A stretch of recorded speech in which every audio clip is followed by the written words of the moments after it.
আমাদের এই টিউটোরিয়ালে আমরা আজকে দেখব যে সিএসএস এর মাধ্যমে কি করে আমরা পেজকে ডিভাইড করতে পারি। তাই জন্য ডিআইভি ট্যাগ ইউজ করব সিএসএস ডিভিশনের জন্য। তো আমি পেন্ট ইউজ করছি বোঝানোর জন্য। পেন্টের মাধ্যমে প্রথমে দেখিয়ে দিচ্ছি যে কি করতে আমরা চলেছি। সাপোজ এই হলো আমাদের একটা গোটা পেজ। এই পেজের মধ্যে আমি লাইন সেগমেন্ট দিয়ে দুটো পার্ট করলাম, যেখানে এই পার্টটার কালার করলাম আমি ইয়েলোতে, আর এই আরেকটার কালার করলাম আমি রেডেতে। তাহলে এই যে ডিভিশনটা করলাম পেজটা, এটাকে আমরা বলবো না DIV in CSS. DIV in CSS, right? মানে ওয়েবসাইটে যখন ডিভাইড করবো ওয়েবসাইটে, তাকে আমরা বলবো ডিআইভি ইন সিএসএস। সো আমি তার জন্য সাবলাইন টেক্সট ইউজ করছি। সাবলাইনে গেলাম, আমি এখান থেকে ভিউয়ে গেলাম, সিনট্যাক্সে গেলাম, এইচটিএমএল করলাম।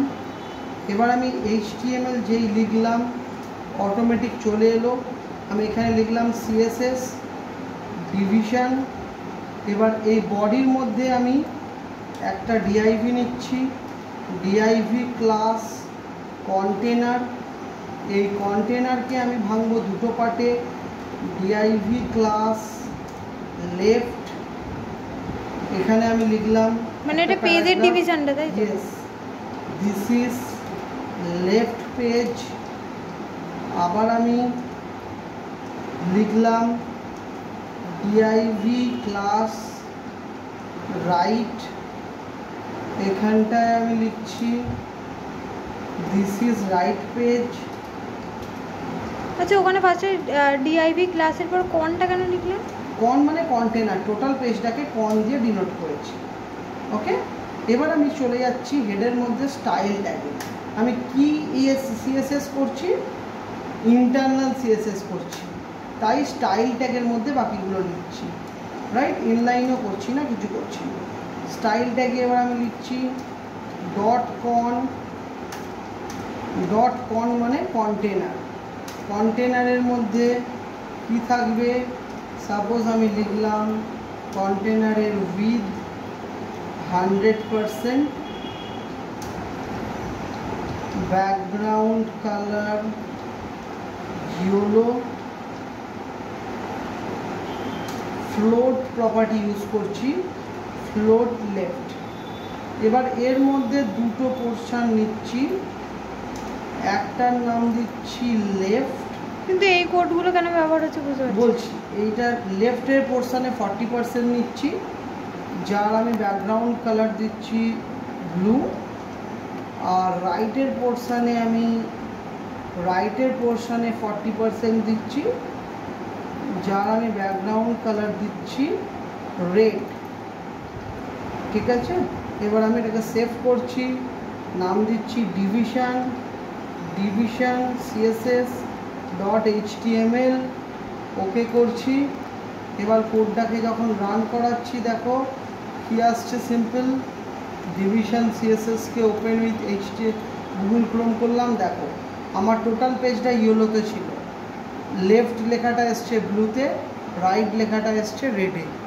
এবার আমি আনতে চাইছি দুটো ডিভিশনের মধ্যে গ্যাপ। তাহলে আমি এখানটায় লিখব মার্জিন হাইফেন লেফট, কত পিক্সেল? 50 পিক্সেল। যেই 50 পিক্সেলের যে গ্যাপ দিচ্ছি, দেখো এটা সরে যাচ্ছে। এটা যদি আমি 250 পিক্সেল করে দিই, দেখো এটা আরও রাইটে সরে যাবে। এটা যদি আমি আরেকটু বাড়াই, তাহলে এটাকে 250 জায়গায় ধরো 280 পিক্সেল করে দিলাম, এটা দেখো আমার আরও রাইট সাইড চেপে গেল। এবার দেখো বুঝতে সুবিধা হচ্ছে। ব্লু পোর্শনটা হলো আমার লেফট পার্ট পেজের, আর রেড পোর্শনটা হলো আমার রাইট পার্ট। এবার যদি পার্টের উইথটা বাড়াই, ভেরি সিম্পল। কী করে করব না, কন্টেনারের হাইট বাড়িয়ে দেব। হাইট দিয়ে দিলাম 600 পিক্সেল। যেই 600 পিক্সেল কন্টেনারের হাইট দিলাম, দেখো টোটালটা বেড়ে গেল। ওকে, এবার লেফট পার্টের হাইট বাড়াবো, তাহলে লেফট পার্টের কী করব, হাইট কত দেব না 600 পিক্সেল। রাইট পার্টের হাইট বাড়াবো, তাহলে রাইট পার্টে হাইট দেবো কত আর 600 পিক্সেল। দেখো এবার পেজটা যেন ডিভাইড হবে মনে হচ্ছে। দেখো পেজটা এটা হলো লেফট পার্ট, এটা হলো কন্টেনার মিডিল পার্ট, এটা হলো রাইট পার্ট। বুঝতে পারলে? এবার লেফট পার্টে তুমি ছবি রাখতে পারো, রাইট পার্টে ডেসক্রিপশন রাখতে পারো, এইভাবে আমরা গোটা পেজটাকে ব্রেক করি। ক্লিয়ার হলো? এটাই হলো আমাদের সিএসএস এর পেজ ডিভিশন।